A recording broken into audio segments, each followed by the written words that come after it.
Bismillahirrahmanirrahim. Assalamualaikum warahmatullahi taala wabarakatuh. Selamat pagi, salam sejahtera, Om Swastiastu, Namo Buddhaya, salam kebajikan. Saya Nurman Ramdansyah, Kepala BKPSDM Kabupaten Malang. Dalam pelaksanaannya menuju Smart Governance, BKPSDM telah memfasilitasi ASN dalam mengembangkan kompetensinya. Hal ini menunjukkan bahwa ASN di lingkungan pemerintah Kabupaten Malang telah dapat berkesempatan dalam meningkatkan kompetensi sehingga dapat meningkatkan nilai indeks profesionalitas ASN, sekaligus mewujudkan Smart ASN menuju Smart Governance di lingkungan pemerintah Kabupaten Malang. Sekian. Halo, salam pembelajar. Hari ini kita akan berbicara tentang pemecahan masalah dan pengambilan keputusan. Masalah akan selalu hadir dalam kehidupan kita. Maka perlu mengenali bagaimana cara memecahkan masalah secara efektif dan efisien. Selain itu, kita pun seringkali dihadapkan pada pengambilan keputusan pada setiap pilihan yang ada. Dan hari ini kita akan bersama-sama belajar tentang hal itu. Mari kita mulai dengan sebuah quote, yang tak membunuhmu, menguatkanmu. Tentu kita bisa mengartikannya dari berbagai persepsi, namun kita bisa mengartikannya dengan bahwa masalah yang datang dan bisa kita lewati dengan baik, maka masalah itu akan membangun diri kita. Kita jadi punya pengalaman dengan masalah itu, dan itu akan membuat kita makin bertumbuh dan berkembang. Maka, mari kita pelajari bagaimana menyelesaikan masalah dan mengambil keputusan. Masalah dapat didefinisikan sebagai situasi di mana ada perbedaan antara kondisi yang seharusnya dan kondisi yang ada, yang memerlukan penyelesaian atau tindakan untuk mencapai tujuan yang diinginkan. Secara umum, masalah melibatkan kesenjangan antara keadaan yang diharapkan dan kenyataan yang ada, yang memerlukan usaha untuk diatasi atau diselesaikan. Terdapat beberapa contoh masalah yang sering terjadi di tempat kerja yang dapat mempengaruhi kinerja dan lingkungan kerja secara keseluruhan: ketidakcocokan tim atau konflik antar karyawan, perselisihan antara anggota tim, atau ketidakcocokan kepribadian yang dapat mengganggu kerjasama dan produktivitas tim, keterlambatan atau ketidakhadiran karyawan, ketidakhadiran yang sering atau keterlambatan dalam memenuhi tenggat waktu dapat mengganggu jadwal dan produktivitas, kurangnya komunikasi atau komunikasi yang buruk, ketidakjelasan dalam komunikasi, kurangnya transparansi, atau kesalahan dalam penyampaian informasi dapat menyebabkan kebingungan atau konflik di tempat kerja, ketidakjelasan tugas dan tanggung jawab, kurangnya pemahaman tentang tugas dan tanggung jawab masing-masing anggota tim bisa menyebabkan tumpang tindih pekerjaan atau kinerja yang tidak optimal. Kekurangan atau ketidakseimbangan sumber daya.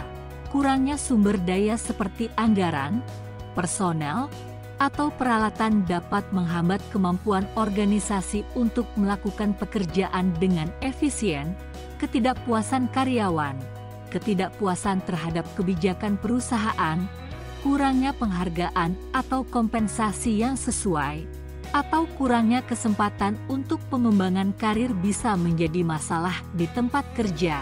Masalah manajemen, kebijakan yang tidak konsisten, kurangnya kepemimpinan yang efektif, atau keputusan manajemen yang tidak jelas dapat menciptakan ketidakstabilan di lingkungan kerja, stres dan kesehatan mental, beban kerja yang berlebihan, tekanan dari tenggat waktu yang ketat, atau kurangnya keseimbangan antara kehidupan kerja dan kehidupan pribadi dapat menyebabkan stres dan masalah kesehatan mental di tempat kerja.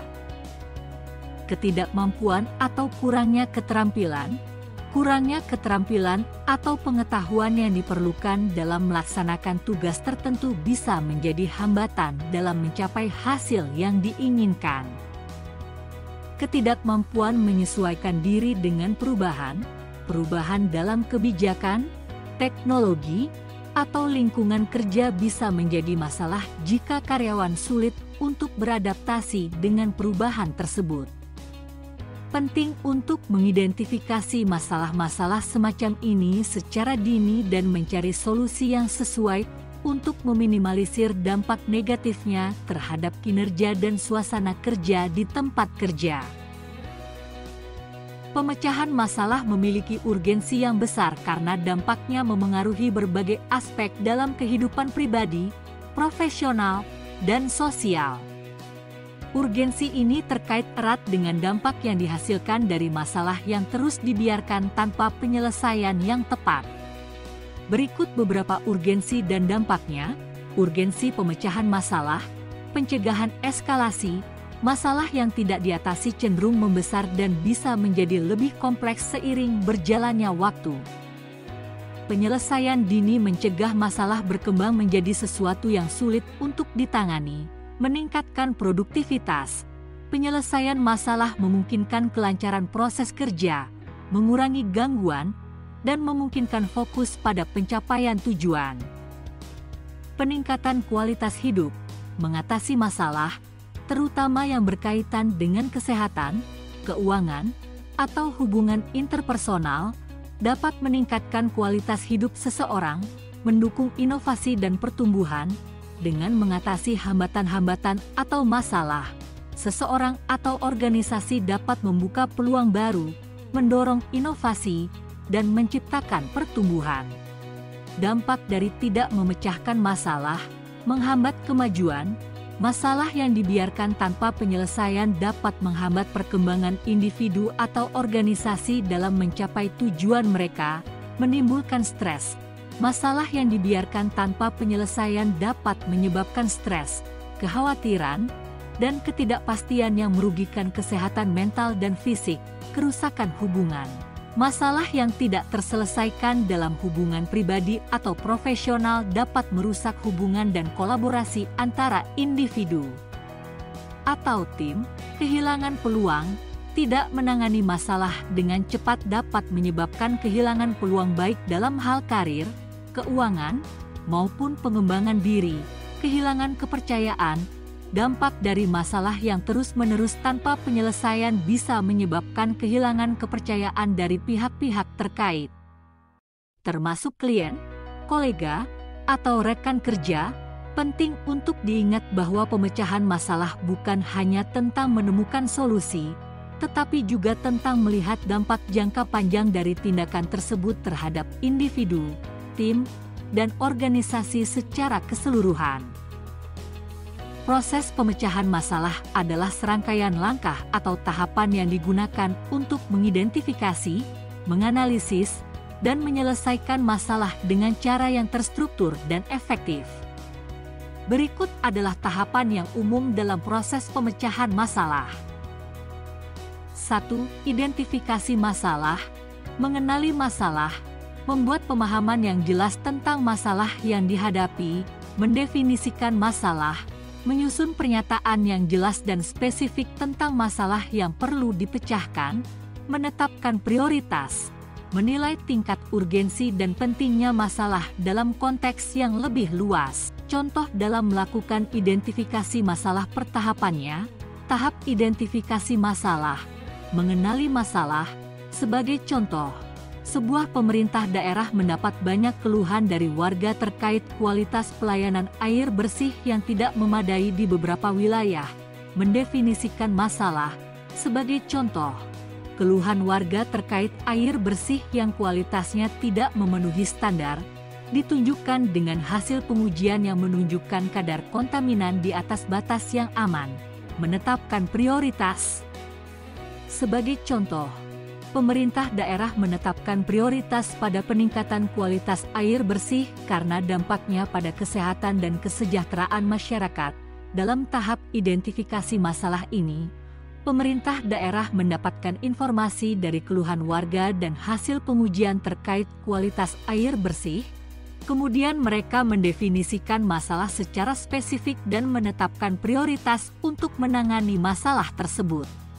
2. Analisis masalah, pengumpulan informasi, mengumpulkan data dan informasi yang relevan terkait dengan masalah yang dihadapi. Pemahaman akar masalah, menganalisis faktor-faktor yang menyebabkan masalah dan mencari akar penyebabnya. Menganalisis dampak, memahami dampak yang dihasilkan dari masalah tersebut pada individu, tim, atau organisasi. Identifikasi solusi yang mungkin, mengumpulkan beberapa alternatif solusi yang bisa diterapkan. Contoh dalam melakukan analisis masalah pertahapannya, pengumpulan informasi. Sebagai contoh, pemerintah daerah mengumpulkan data dari berbagai sumber termasuk hasil uji laboratorium, masukan dari warga, dan evaluasi sistem distribusi air. Pemahaman akar masalah. Sebagai contoh, setelah analisis, mereka menemukan bahwa infrastruktur air yang usang, kurangnya pemeliharaan, dan pencemaran lingkungan menjadi penyebab utama rendahnya kualitas air bersih. Menganalisis dampak. Sebagai contoh, rendahnya kualitas air bersih menyebabkan peningkatan kasus penyakit terkait air dan penurunan kesehatan masyarakat secara keseluruhan. Dalam tahap analisis masalah ini, pemerintah daerah mengumpulkan data dari berbagai sumber, menganalisis akar masalah, dan memahami dampak yang ditimbulkan oleh rendahnya kualitas air bersih terhadap kesehatan masyarakat. 3. Penentuan solusi. Yang pertama, evaluasi solusi yang mungkin. Menganalisis setiap solusi secara kritis berdasarkan keefektifannya, biaya, dan dampaknya. Selanjutnya yaitu memilih solusi terbaik. Memilih solusi yang paling memungkinkan dan sesuai dengan kebutuhan serta tujuan yang diinginkan, dan kemudian melakukan perencanaan tindakan. Merencanakan langkah-langkah yang konkret untuk menerapkan solusi yang telah dipilih. Contoh dalam penentuan solusi setiap tahapannya, evaluasi solusi yang mungkin. Contoh, setelah analisis, pemerintah daerah menemukan beberapa alternatif solusi, seperti memperbarui infrastruktur distribusi air, membangun instalasi pengolahan air baru, atau menyediakan solusi sementara dengan pengiriman air bersih dalam tangki. Memilih solusi terbaik. Contoh, setelah evaluasi, mereka memutuskan untuk memperbarui infrastruktur distribusi air. Keputusan ini didasarkan pada fakta bahwa infrastruktur yang sudah usang merupakan akar dari masalah, dan memperbarui infrastruktur dapat memberikan solusi jangka panjang yang lebih berkelanjutan. Perencanaan tindakan.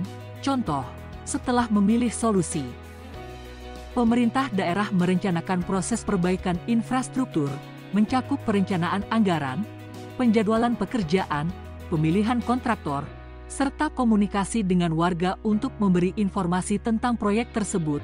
Dalam tahap penentuan solusi ini, pemerintah daerah mengevaluasi beberapa alternatif solusi terkait masalah pelayanan air bersih yang tidak memadai. Setelah evaluasi yang cermat, mereka memutuskan untuk memperbarui infrastruktur distribusi air karena dianggap sebagai solusi yang paling efektif dan berkelanjutan. Setelah itu, mereka merencanakan proses perbaikan infrastruktur secara rinci untuk mengatasi masalah tersebut. Implementasi solusi. Yang pertama, pengujian solusi. Mengimplementasikan solusi secara bertahap atau dalam skala kecil untuk menguji keefektifannya. Yang kedua, komunikasi dan koordinasi. Berkomunikasi dengan tim atau pihak terkait untuk memastikan semua orang terlibat dan memahami langkah-langkah yang diambil. Yang ketiga, pelaksanaan solusi. Melaksanakan solusi yang dipilih sesuai dengan rencana yang telah disusun. Berikut adalah contoh dalam implementasi solusi. Yang pertama adalah tahapan pengujian solusi. Contoh, pemerintah daerah mulai dengan menguji perbaikan pada sebagian kecil infrastruktur distribusi air di wilayah yang terdampak. Mereka memantau apakah perbaikan tersebut berhasil meningkatkan kualitas pelayanan air dan memperbaiki masalah yang ada. Lalu dilanjutkan dengan tahap komunikasi dan koordinasi. Contoh, tim proyek berkomunikasi secara rutin dengan warga terdampak, memberikan pembaruan tentang proyek, jadwal pekerjaan, dan cara untuk melaporkan masalah atau keluhan tambahan terkait air bersih. Terakhir, tahap pelaksanaan solusi. Contoh, Setelah hasil uji coba sukses, pemerintah daerah melanjutkan dengan menerapkan perbaikan infrastruktur secara menyeluruh. Mereka mempekerjakan kontraktor yang bertanggung jawab untuk memperbaiki pipa air, menjamin ketersediaan sumber daya, dan memastikan proses perbaikan sesuai dengan rencana. Dalam tahap implementasi solusi ini, pemerintah daerah melakukan pengujian solusi secara bertahap, melakukan komunikasi yang aktif dengan warga terdampak, dan melakukan pelaksanaan perbaikan infrastruktur distribusi air sesuai dengan rencana yang telah disusun. Perlu diingat bahwa implementasi solusi dapat melibatkan berbagai tantangan dan perubahan yang harus ditangani selama proses pelaksanaan. Oleh karena itu, koordinasi yang baik dan pemantauan yang cermat sangat penting untuk memastikan kesuksesan dari solusi yang diimplementasikan. 5. Evaluasi dan revisi terdiri dari tahapan.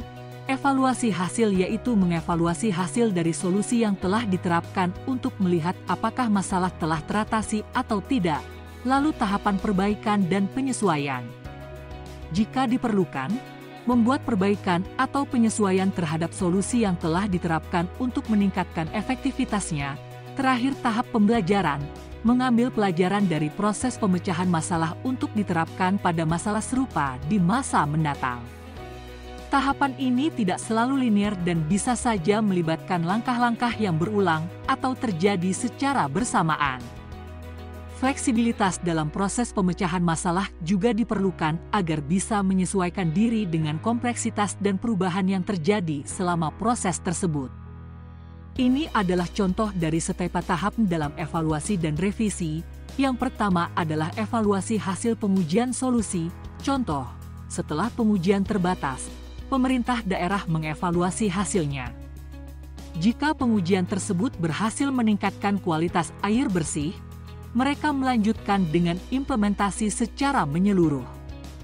Namun, jika hasilnya tidak sesuai dengan yang diharapkan, mereka melakukan analisis lebih lanjut untuk mengetahui penyebabnya, lalu tahapan perbaikan dan penyesuaian. Contoh, selama pelaksanaan, pemerintah daerah menerima masukan dari warga terkait dengan kebutuhan tambahan atau keluhan baru. Mereka mengubah strategi komunikasi mereka untuk lebih efektif dalam memastikan semua warga terlibat dan memahami perkembangan proyek. Terkait revisi dalam pelaksanaan solusi, contoh, jika ada hambatan atau penundaan dalam pelaksanaan, pemerintah daerah melakukan revisi pada jadwal atau perencanaan proyek untuk menyesuaikan perubahan tersebut. Mereka juga dapat meninjau kembali kontraktor yang bekerja jika diperlukan. Dalam tahap evaluasi dan revisi ini, pemerintah daerah secara aktif mengevaluasi hasil setiap tahapan, menerima masukan dari warga terdampak, dan melakukan revisi pada strategi pelaksanaan atau perencanaan proyek jika diperlukan. Ini memungkinkan mereka untuk terus memperbaiki dan menyesuaikan langkah-langkah yang diambil untuk memastikan keberhasilan dari solusi yang telah diimplementasikan. Selain itu, ada juga beberapa metode pemecahan masalah yang dilakukan secara tradisional dan metode ini sudah sejak lama dilakukan hingga saat ini, di antaranya yaitu 1. Metode trial and error. Pendekatan ini melibatkan mencoba berbagai solusi atau pendekatan untuk menemukan yang paling efektif. Ini melibatkan iterasi berulang untuk menemukan solusi yang paling sesuai dengan masalah yang dihadapi. 2. Penggunaan pengalaman dan pengetahuan sebelumnya, menggunakan pengalaman masa lalu atau pengetahuan yang telah diperoleh dari pemecahan masalah serupa untuk menemukan solusi yang efektif. 2. Analisis root cause, mencari dan mengidentifikasi akar penyebab dari masalah yang terjadi. Dengan memahami akar permasalahan, dapat memungkinkan untuk menemukan solusi yang lebih efektif dan mencegah munculnya masalah serupa di masa depan. 3. Pendekatan algoritmik, menerapkan pendekatan yang berurutan dan terstruktur untuk menyelesaikan masalah. Ini melibatkan langkah-langkah yang telah ditetapkan sebelumnya dan dijalankan secara berurutan untuk mencapai solusi. Analisis akar penyebab adalah sebuah metode sistematis yang digunakan untuk mengidentifikasi akar masalah dari suatu peristiwa atau kejadian yang tidak diinginkan. Tujuannya adalah untuk menemukan akar masalah yang mendasari sehingga masalah tersebut dapat diatasi secara efektif dan tidak terulang lagi di masa depan. Analisis akar masalah dapat dijelaskan sebagai metode analisis yang dilakukan secara mendalam untuk mencari sumber utama dari suatu masalah. Metode ini bertujuan untuk menemukan akar penyebab suatu peristiwa atau masalah yang terjadi dengan cara menelusuri faktor-faktor yang menyebabkan kejadian tersebut terjadi. Analisis akar masalah melibatkan langkah-langkah sistematis seperti pengumpulan informasi, analisis data, dan identifikasi faktor-faktor yang berkontribusi terhadap masalah. Dengan melakukan RCA, tujuan utamanya adalah untuk mengatasi masalah pada akar permasalahannya, bukan hanya menangani gejala atau efek dari masalah tersebut. Hasil dari analisis ini dapat digunakan untuk mengambil langkah-langkah yang tepat guna mencegah kejadian yang serupa terjadi di masa mendatang. Jadi, analisis akar masalah adalah alat penting dalam upaya perbaikan proses atau sistem untuk mencegah kambuhnya masalah yang sama. Dalam melakukan analisis akar masalah, terdapat beberapa alat atau teknik yang digunakan untuk membantu mengidentifikasi akar penyebab suatu masalah. Berikut adalah beberapa tool yang umum digunakan dalam RCA. 1. Diagram tulang ikan. Ini adalah alat visual yang membantu mengidentifikasi berbagai faktor yang dapat menjadi penyebab suatu masalah. Faktor-faktor ini terbagi dalam kategori seperti orang, metode, bahan, lingkungan, dan peralatan. 2. Diagram Pareto. Pareto chart merupakan grafik batang yang mengidentifikasi faktor-faktor yang paling berdampak dalam suatu masalah. Ini membantu fokus pada faktor-faktor yang paling signifikan. 3. 5. Mengapa? Konsep ini melibatkan bertanya, mengapa, secara berulang untuk menemukan akar penyebab dari masalah. Dengan bertanya, mengapa, sebanyak 5 kali secara berurutan, membantu untuk menggali lebih dalam dan menemukan akar masalah. 4. Brainstorming. Teknik ini melibatkan diskusi kelompok untuk mengumpulkan gagasan dan ide dari berbagai sumber untuk mengidentifikasi kemungkinan penyebab masalah. 5.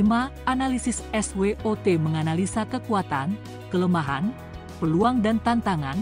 Meskipun lebih sering digunakan untuk perencanaan strategis, analisis SWOT dapat digunakan untuk mengevaluasi faktor-faktor internal dan eksternal yang dapat berkontribusi pada masalah. Setiap alat ini memiliki kegunaannya masing-masing tergantung pada kompleksitas masalah yang dihadapi dan preferensi tim atau organisasi dalam melakukan analisis masalah. Dalam konteks analisis akar masalah, penggunaan alat-alat ini dapat membantu dalam mengidentifikasi dan menganalisis akar penyebab suatu masalah. Mari kita gunakan diagram tulang ikan untuk menyelesaikan permasalahan dalam tanya administrasi kependudukan, masalah, keterlambatan dalam penerbitan dokumen administrasi penduduk, misalnya, kartu keluarga, surat keterangan domisili, beberapa aspek yang dianalisis diantaranya, orang.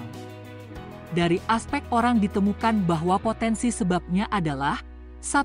Jumlah petugas yang kurang memadai, 2. Kurangnya kualifikasi staf. Selanjutnya dari aspek metode. Dari metode bisa ditemukan potensi sebab yaitu 1. Proses penerbitan yang rumit, 2. Perubahan kebijakan, selanjutnya bahan atau material.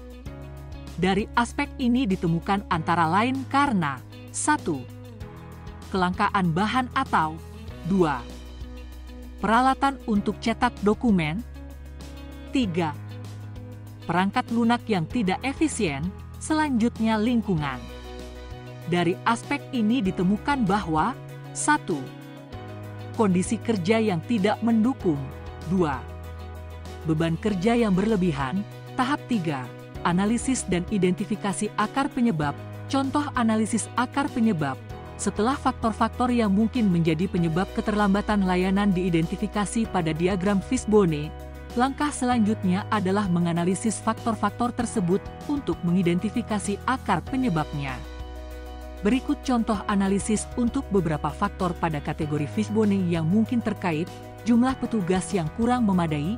Analisis: pengurangan staf yang berkualitas dapat menyebabkan beban kerja yang berlebihan bagi petugas yang ada, mengakibatkan keterlambatan dalam penyelesaian tugas.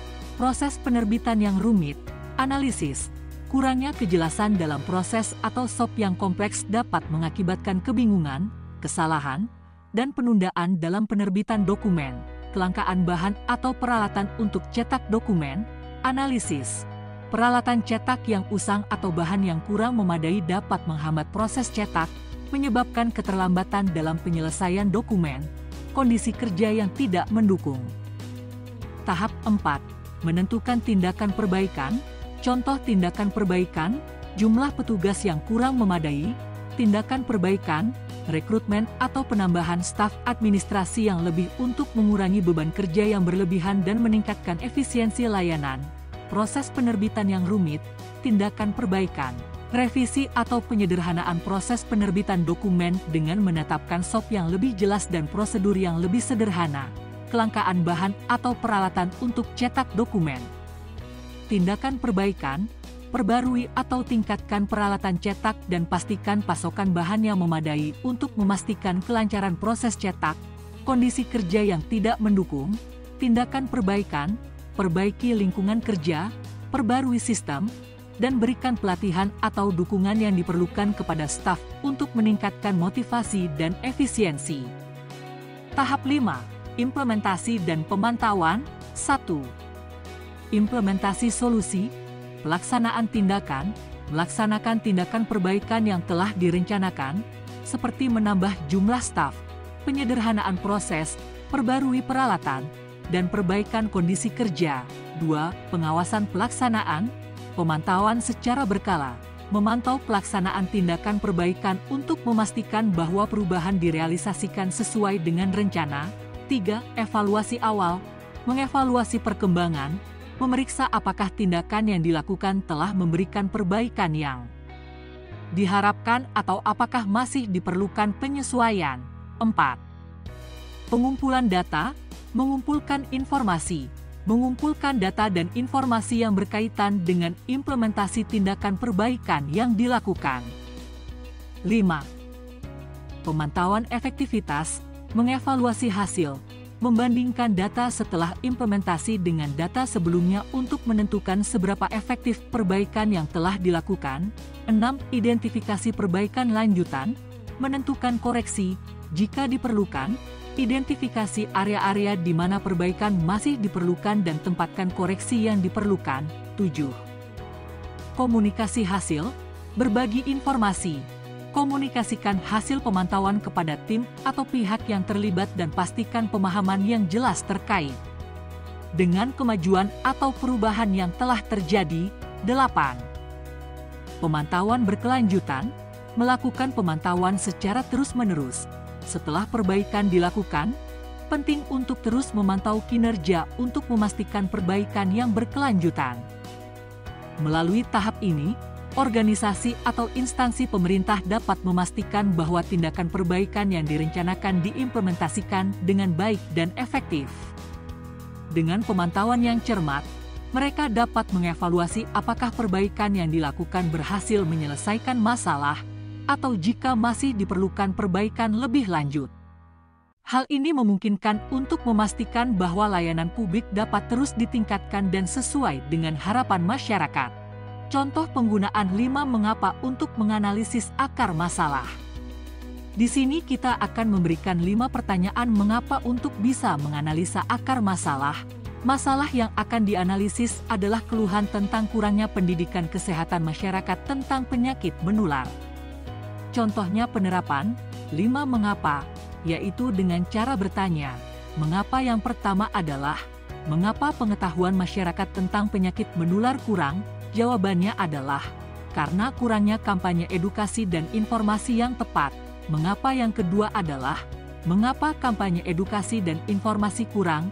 Jawaban 2, karena anggaran untuk kampanye edukasi terbatas. Mengapa ketiga yaitu, mengapa anggaran untuk kampanye edukasi terbatas? Jawaban 3. Karena prioritas anggaran dialokasikan ke program-program lain yang dianggap lebih mendesak. Mengapa keempat yaitu, mengapa prioritas anggaran dialokasikan ke program lain? Jawaban 4. Karena ada tekanan untuk meningkatkan anggaran pada sektor lain, seperti infrastruktur atau layanan sosial. Mengapa kelima yaitu, mengapa ada tekanan untuk meningkatkan anggaran pada sektor lain? Jawaban 5.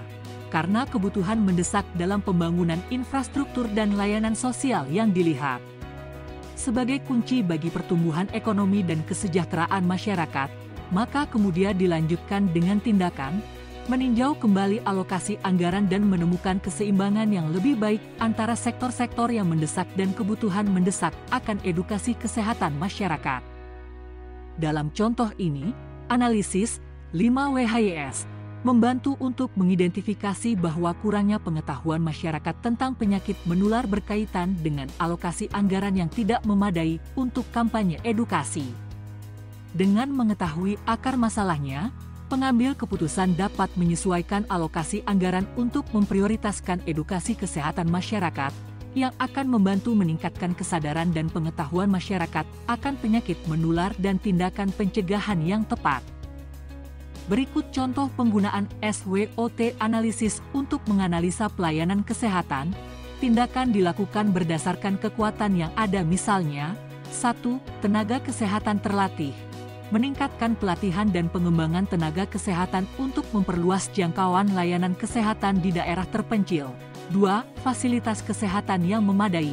Memastikan bahwa fasilitas kesehatan dijaga dengan baik dan dilengkapi dengan teknologi terkini.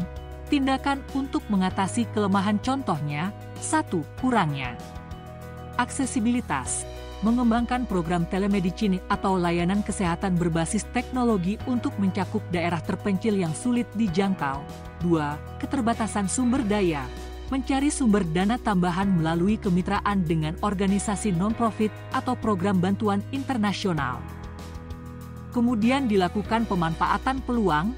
Misalnya peluang yang bisa dilakukan adalah 1. Melakukan kampanye pencegahan penyakit. Meluncurkan kampanye edukasi yang lebih luas tentang pencegahan penyakit di masyarakat melalui media sosial, program televisi, dan kegiatan komunitas. 2. Kerjasama dengan pihak eksternal.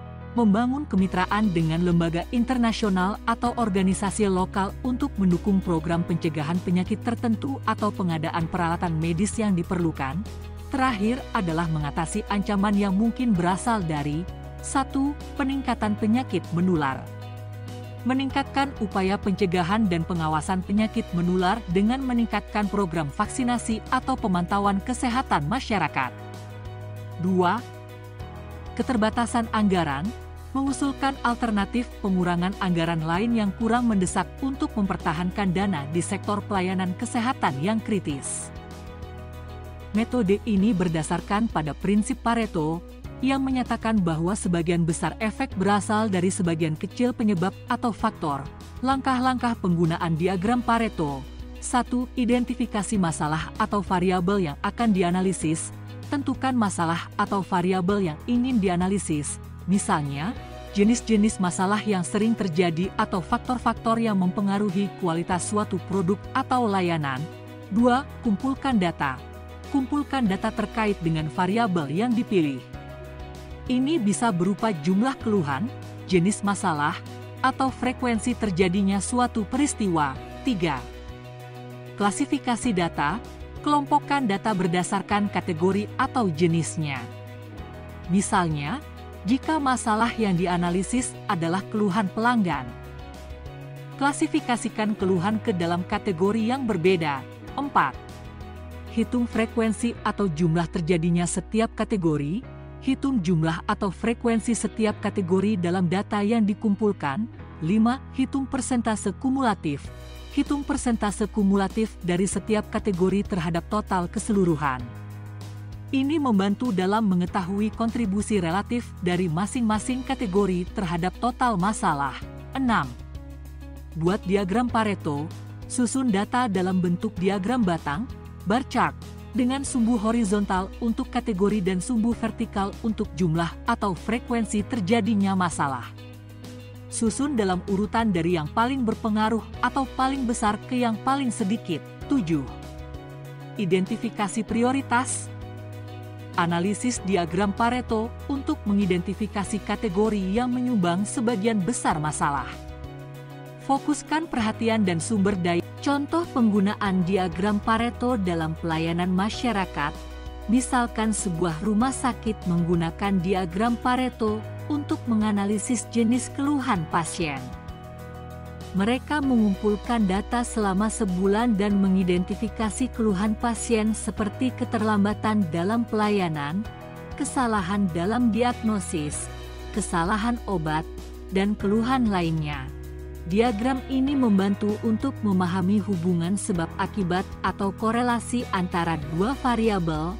Langkah-langkah dalam membuat scatter diagram: pilih variabel yang akan dianalisis.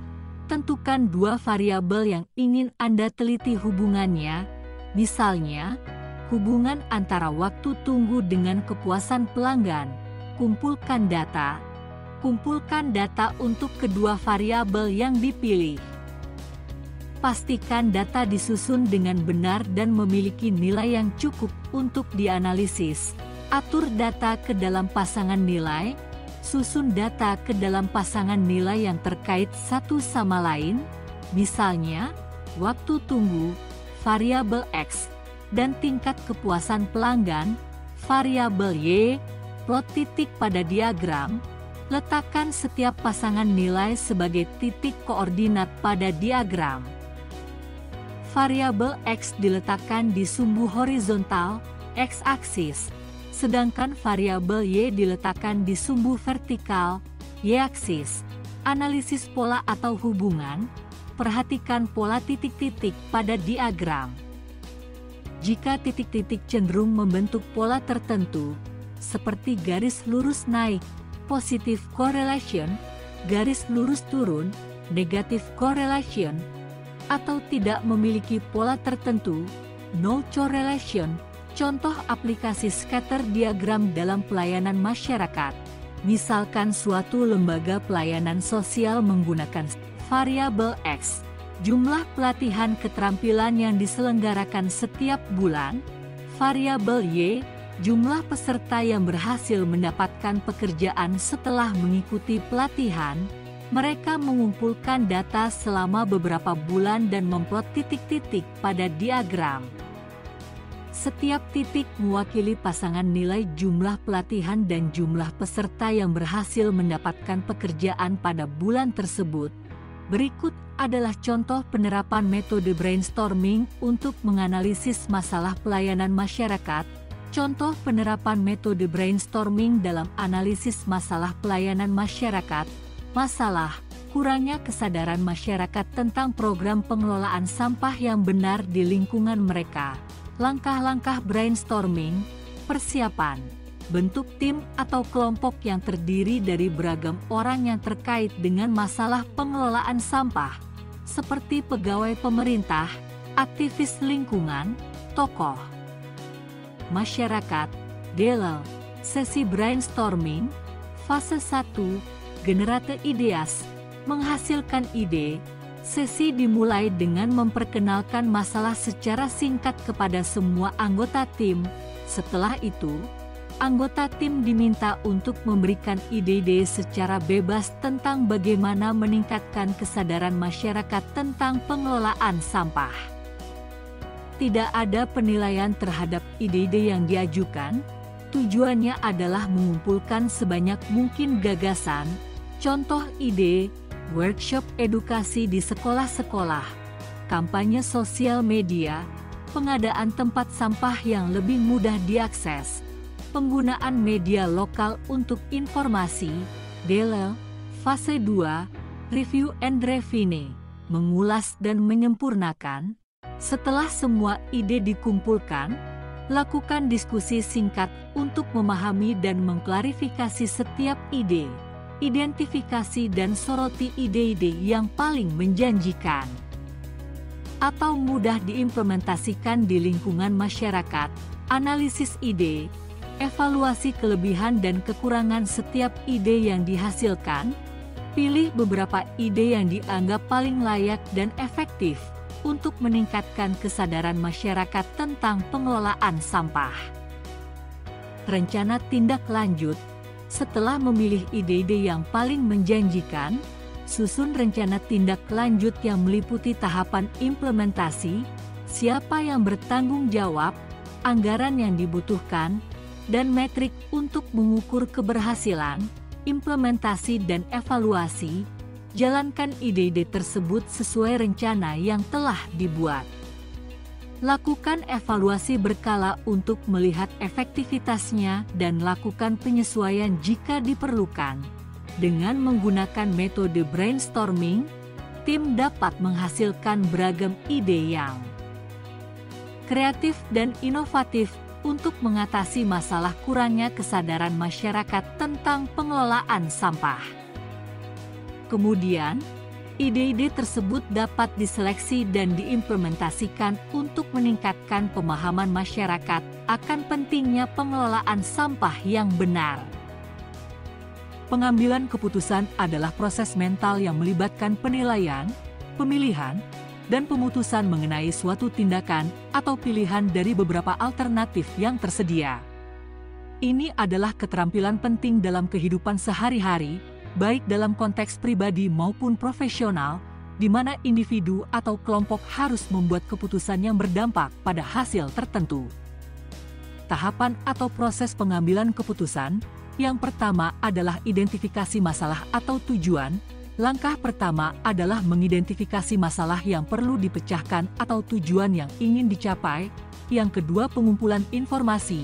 Pengambil keputusan mengumpulkan informasi yang relevan terkait dengan masalah atau tujuan tersebut. Ketiga, pengidentifikasian alternatif. Alternatif atau pilihan yang mungkin untuk mencapai tujuan tersebut ditemukan dan dianalisis. Keempat, evaluasi dan analisis. Setiap alternatif dievaluasi, kelebihan dan kekurangannya dianalisis, dan dampaknya diprediksi. Kelima, pemilihan keputusan. Alternatif terbaik dipilih berdasarkan analisis yang telah dilakukan. Keenam, implementasi keputusan. Keputusan tersebut diterapkan dalam tindakan atau rencana nyata. Dan terakhir adalah evaluasi hasil. Setelah implementasi, hasil dari keputusan tersebut dievaluasi untuk memeriksa apakah telah mencapai tujuan yang diharapkan atau perlu penyesuaian lebih lanjut. Contoh, memilih program pemberdayaan masyarakat, identifikasi masalah atau tujuan, menentukan program pemberdayaan masyarakat yang akan diimplementasikan untuk mengurangi tingkat pengangguran di suatu kawasan, pengumpulan informasi, mengumpulkan data tentang kebutuhan masyarakat setempat, tren pasar kerja, ketersediaan sumber daya, dan program pemberdayaan yang telah dilaksanakan oleh lembaga-lembaga terkait. Pengidentifikasian alternatif. Alternatif 1, program pelatihan keterampilan kerja. Untuk industri lokal, alternatif 2, program bantuan pendanaan bagi wirausaha lokal untuk memulai usaha kecil. Evaluasi dan analisis. Alternatif 1, menyediakan keterampilan yang relevan dengan permintaan pasar kerja, tetapi membutuhkan investasi waktu dan sumber daya yang signifikan. Alternatif 2, memfasilitasi usaha mandiri yang dapat mendukung pertumbuhan ekonomi, namun memerlukan bantuan keuangan dan pelatihan manajemen.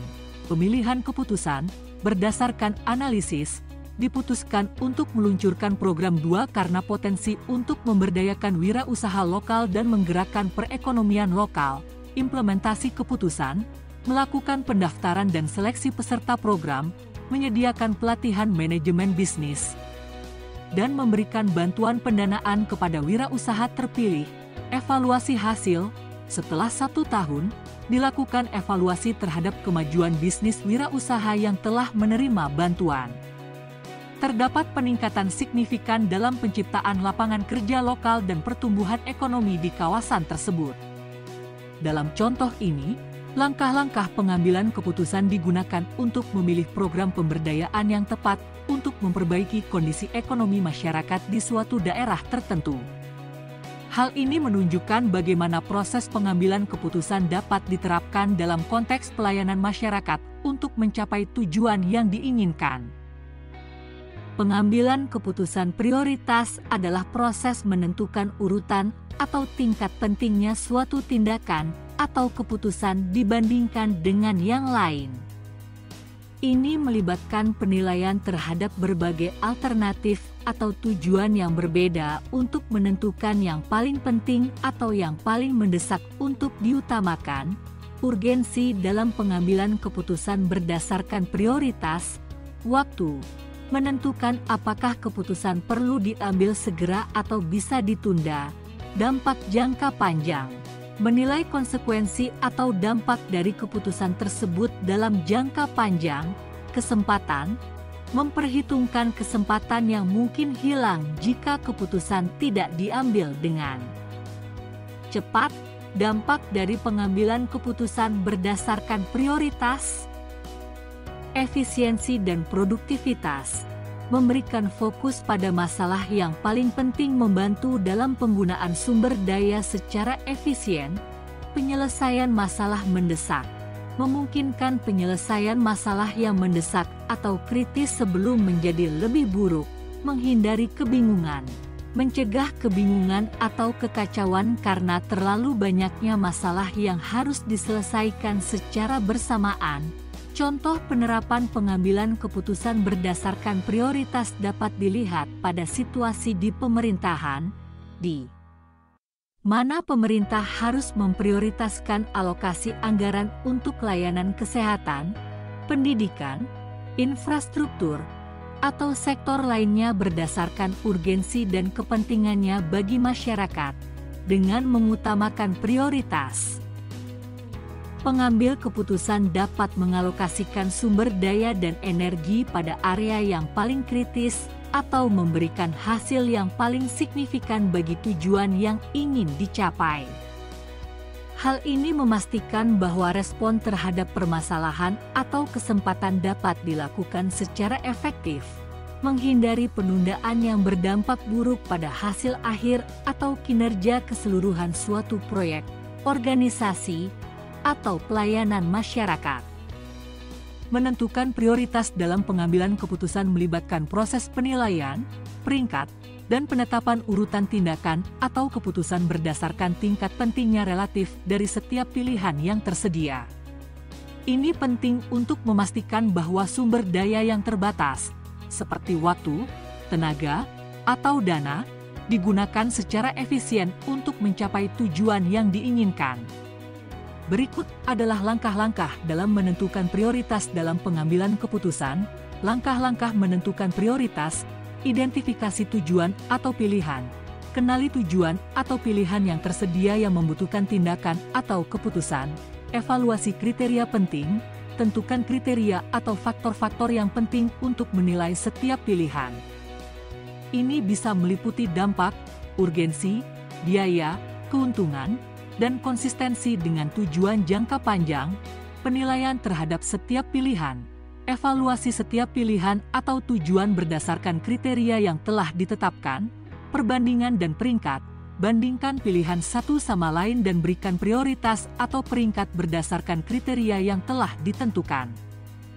Pemilihan pilihan tertinggi, tentukan pilihan yang paling penting atau mendesak untuk diutamakan, rencana tindakan, buat rencana atau langkah-langkah konkret untuk mengeksekusi atau mengimplementasikan pilihan yang diprioritaskan. Ada beberapa faktor yang dapat mempengaruhi pengambilan keputusan. Informasi yang tersedia, kualitas dan kuantitas informasi yang tersedia mempengaruhi keputusan yang diambil. Kondisi emosional, emosi atau suasana hati bisa mempengaruhi keputusan.